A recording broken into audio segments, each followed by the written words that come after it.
Welcome to Beach Too Sandy, Water Too Wet, a podcast featuring real reviews written by people who just need the world to know what they think. Between you and me, I wanted to like this podcast, but I'd give it 0 stars if I could.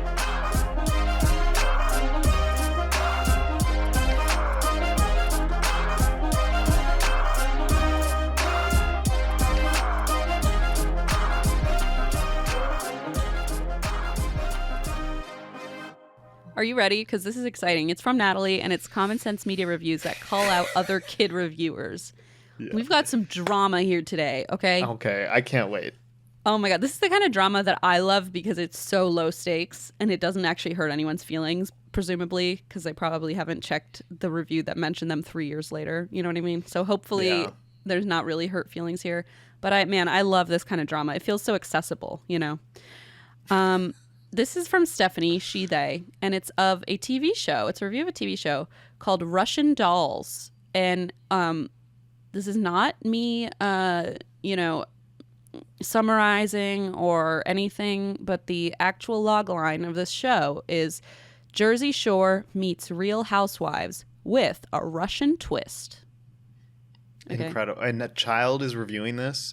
What wasn't there a show called Russian Doll? Yes, yeah, there was. That's what I thought you were. Well, me too. Dolls, I so was looking different. it up. I was so confused when I saw Jersey Shore. I was like, that movie didn't seem to be about what they're saying it's about. No. Okay. So this one's called so Russian Dolls, it's a reality show. Yes, that was a good show. That was a good. What's her name? Natasha Lyonne. I never actually watched it, but I enjoyed it. I heard good things. Russian Dolls is different. Unique, interesting. Yeah. So here we go. This is a 1-star review by Katya. Elka, are you even Russian? Elka, I don't agree with your review.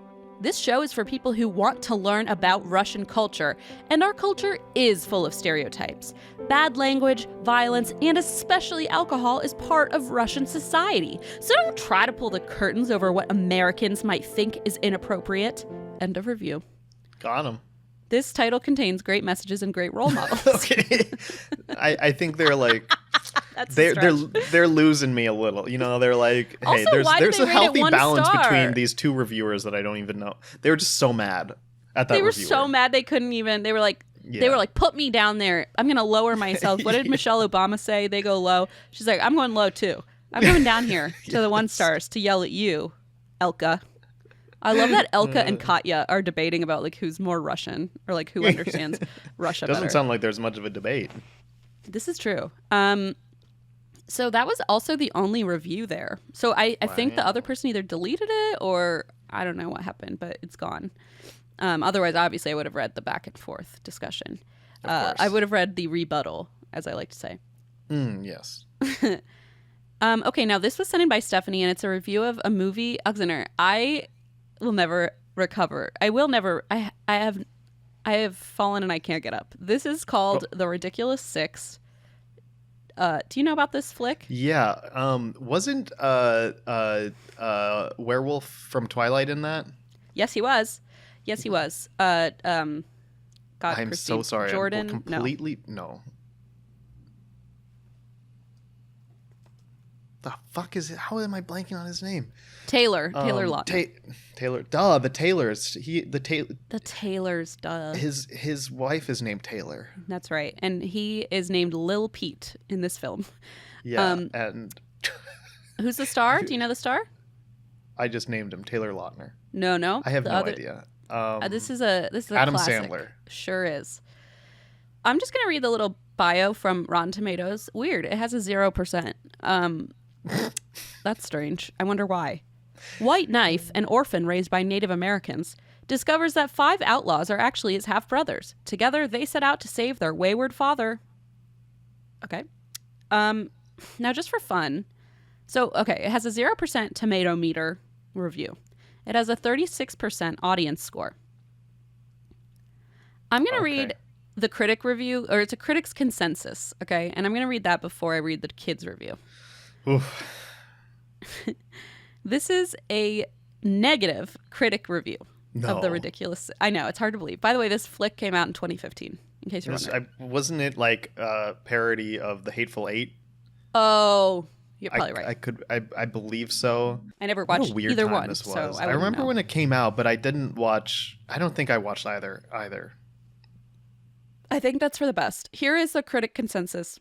Every bit as lazily offensive as its cast and concept would suggest. The Ridiculous Six is standard couch fare for Adam Sandler fanatics and must avoid viewing for film enthusiasts of every other persuasion.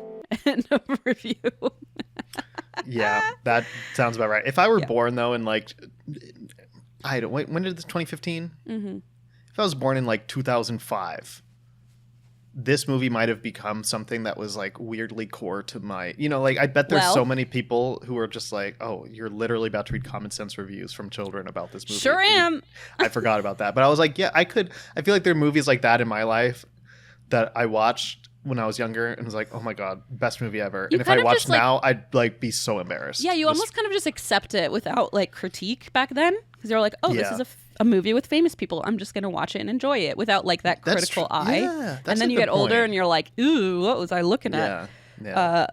But yeah, I feel simpler times. Simpler times. And I think this, or maybe not simpler times, but simpler brains, perhaps. It's simpler times like for me. For you. Like for the fair point. Individually. I don't mean societal. Let's go back to those days. 2015, 2005. What a time. Okay. This is a 5-star review by a kid. It was written 4 years ago, and he believes it's for ages 10 and up, and it's all in capital letters.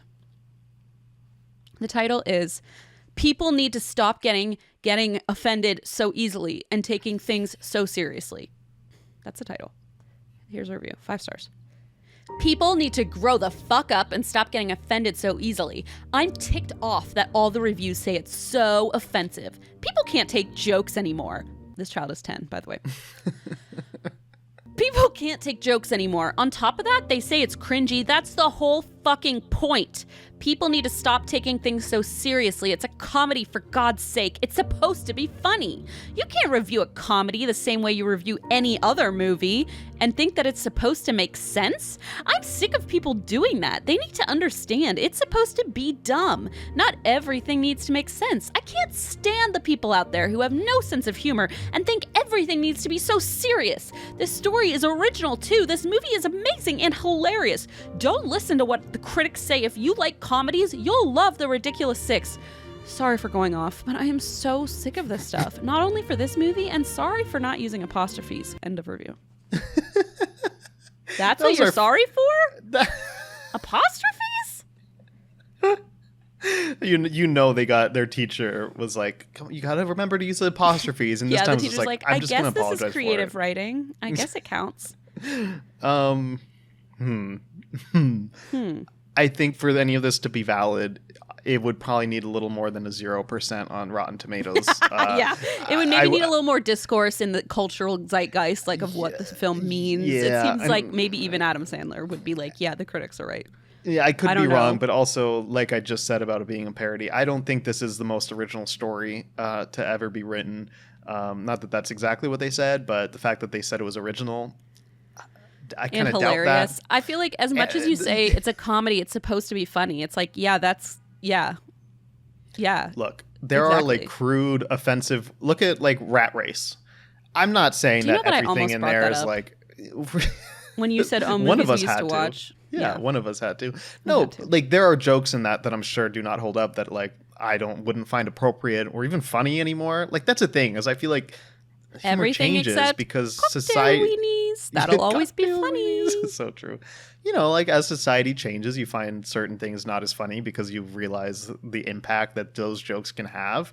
But like that has so many scenes that are offensive that are like also very funny, and it's not like, I don't know, like punching down anyway. This film just doesn't even seem funny, right? Like that's exactly at least that's what the review. point. Even the people who seem to love this type of movie were like, pass, you know. So I mean, it looked like a terrible movie, and I don't want to watch it. I have no interest in watching it. Maybe it had a 10-year-old demographic that just like so niche that like we just lost out because we weren't in that window.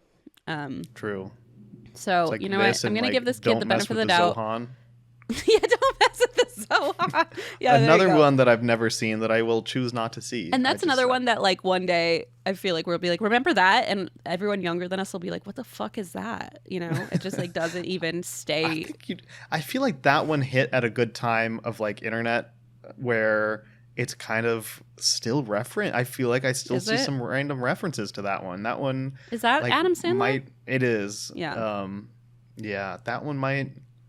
It's so bad. That one might stand the test of time. That's great. No, I don't know if I'd say that. I just mean like will be remembered, whether for good reasons or not. I understand. At least for a little bit longer. Well, Alexander, speaking of classics, this is my 2-part finale. This was sent in by Stephanie, and it's a kid's review of The Incredible Mr. Limpet. The fuck is that? Okay, you don't know about this movie? Who the fuck is that? Okay. It's a Don Knotts film. Okay. I do know who Don Knotts is. What? I do know who Don Knotts is. Okay, well, he plays Henry Limpet. This film came out in 1964. I'm going to read to you. Did you know of this movie? Yes. Oh. I think only because the McElroys always bring it up as a reference. Got it. I've never seen it. I feel like anything from that time period, if our parents or step-parents didn't bring it up, interact with it or bring it up or anything, it's not something that was on our radar. Yeah, can I send you the picture, because you might recognize, like I also just separately recognized the photo from the movie cover, the movie poster.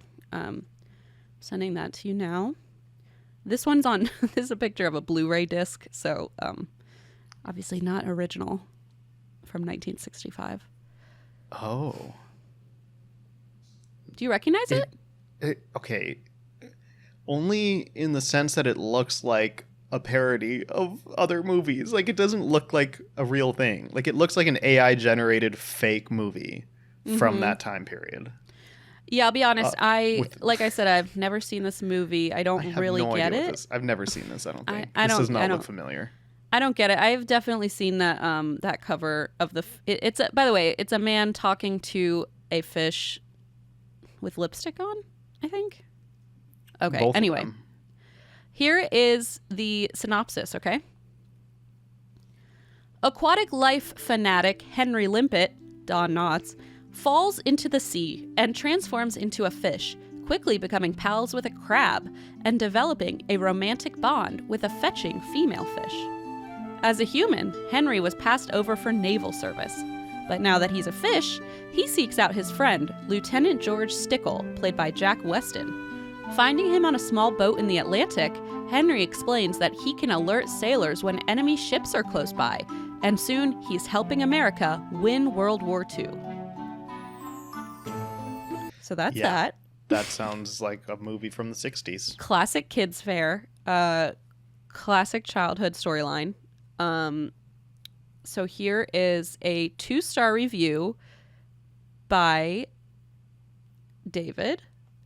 And then we're going to respond. Okay, these are actually 2 separate reviews. I at first thought they were speaking to each other, but they're both separate reviews calling out other reviewers. Oh, good. Okay, so this is a 2-star review by David. And the title is, Paints a Picture of Marriage I Would Rather Just Steer Clear of. There is a bizarre slant to this movie, what with Don Knotts leaving his loveless marriage to become a fish. I'm sorry. Yeah, that's one way to put it. A bizarre slant. You forgot about the part. Okay, anyway. There is a bizarre slant to this movie, what with Don Knotts leaving his loveless marriage to become a fish and fall in love with a ladyfish. Plus, you have the friend going out dancing with his now widow. It doesn't seem to have its heart in the right place. Plus, it's all set against the backdrop of the war, and of Limpet longing to be both a fish and a war hero. I think it was interesting for its time, but that time has passed.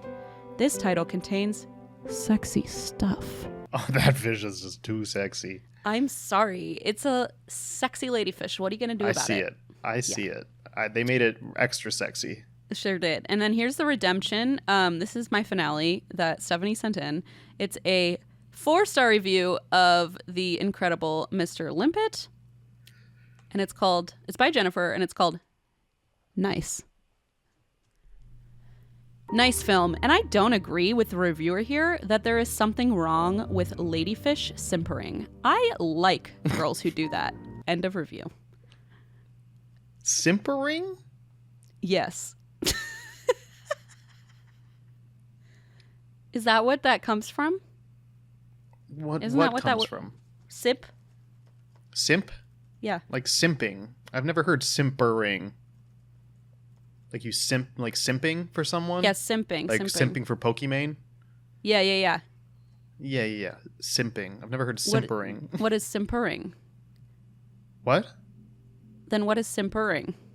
You tell me. Okay, it is affectedly coy or ingratiating. So it's the same thing. The simpering waiter asked me if I was feeling cold. What? How is that the same thing? Like you're being like too like. Oh. Too. Can you repeat the definition? Like I'm in a spelling bee. From the Latin. Simpering is an adjective. Affectedly coy or ingratiating. For example, the simpering waiter asked me if I was feeling cold. What does like you're trying to gain approval or favor? Oh, okay. I've never heard it as simpering. Designed Am I wrong? to impress. I'm just saying simpering definitely is a word, even though it seems like simping comes from a different stem. Got it. Okay, Does that make sense? I just derailed us because I've only heard simping, and I was like, what the fuck is simpering? So Don Knotts is simping for this ladyfish, and so it's like, I'm going to be this big war hero, and this fish who has no stake in this war, presumably. Like, this fish is just neutral ocean-dwelling creature that has nothing to do with, like, the global politics of humans. That's what you think. There's submarines It is there. what I think. I'm going to be honest. That's what I think. I haven't seen the movie. Think about like the naval aspect, though. There's war underwater. Where do you think the fish are? Like just irrelevant? I don't think so. I don't think they're irrelevant. I think that if anything, they hate all war, as they should. And they aren't I suggest you watch this film. I know that you're gonna call it propaganda, but I feel like I love how this is the one I haven't called propaganda. Yeah, yet. of all things, the one about winning World War II, made in the '60s. You're not concerned about. Yeah, falling in love with a fish and using that to kill Germans. Yeah, I feel that maybe. Well, but it said the female fish was simpering, so maybe the female fish was acting like extra coy. Because he said, or they said, I like when girls do that. Coy! That's good. Wait, who likes when girls do what? The reviewer said, I don't agree with the other reviewer complaining about the ladyfish simpering. I like it when girls do that. I will say, I feel like simpering is like a negative already. Like, you know, like saying that you like attention. You don't like simpering. You like like. But yeah, anyway, yeah. You like when someone is like batting their eyelashes and like want you to put their jacket on. Like that seems to be what you simpering want someone is. Who's interested. Want a lady fish to be interested in you. Yeah. But that's different than simping. You want to have sex with a fish, and there's other ways to say that than just to say what you said. You know what I mean? Honestly, just say that. Actually, just say that. On second thought, don't say that. On third thought, agreed. Don't say that. And that's our show. Thanks for listening, everybody. This is a wonderful time we're having, but it's time to go. Oh, darn. Alexander's especially sad. I'm so upset. I wasn't done talking about this simpering lady. I know, that's why I just jumped in and cut it short. I understand. Another day. Maybe after we hang up. We always do an after, like a little talk afterward, because Andy has a lot he wants to get off his chest. Yeah, I have to like kind of limit that for the podcast. I only get so many words per episode. Well, I used to just unplug the mics and he didn't realize, but now I've kind of brought him into the fold and said, listen, this is not good for production. We need to have your daily meltdown off air. my meltdown. And today's daily one is all about that simpering fish. It's finally happening. I knew something. I can't wait. Something we talked about would get to you. Okay, It wasn't the ice hole. I thought it might be the ice hole, but no. Oh, now you remind me of the ice hole. Oops. What if I met a simpering fish, ladyfish, inside that ice hole? Worth it. I'd be so embarrassed because it's so cold. And my nipples would be just so tactile. And my penis would retract into my body. Oh my god. You didn't get my joke the first time, so I had to be crude with it. Wait, what? I said it would be so cold, so I'd be embarrassed. Oh, that was the joke. Yeah. And so you didn't get that, so I had to be crude. I had to be crude with it. I'm sorry. Look, if you don't like humor, if you don't like comedies, I'm sorry. Why are you listening to this podcast? You're right. I'm going to go watch The Ridiculous Six and learn a thing or two about good comedy. Yeah, good idea. You know there's some good let's cut that out. You know there are some dick jokes in there. some I was going to say some solid ones. Don't even give them a qualifier. I don't think they're going to be good. Yeah, probably not. Anyway, thanks everybody. If you have not gotten your tickets, come see us live. The tour is already chugging along, so don't miss your shot. Otherwise, you can join us on Patreon at patreon.com/beach2sandy, where we do a monthly bonus episode, just like this one, but probably more unhinged because it's not for public consumption. Somehow, yeah, we kind of let our guard down, unfortunately. And this is with our guards up. Believe it or not. I know this is guarded simpering version fish of us. and Can retractable penises. That's not a good sign. And we do all sorts of fun stuff over there, bonus content. We do the calendar of themes, and we have a form where you can submit reviews we're kind of ramping it up. It's feeling we good. are it's fun. Really ramping it up. We have video episodes with no ads. We have ad-free listening as well for $5 patrons. So yeah, hop on over there. Come join us. We have a lot of fun in the Facebook Patreon group too. Our mom sometimes sends us screenshots from that, so that's fun. And yeah, that's all I've got. Me too. We'll see you later. Bye, everyone.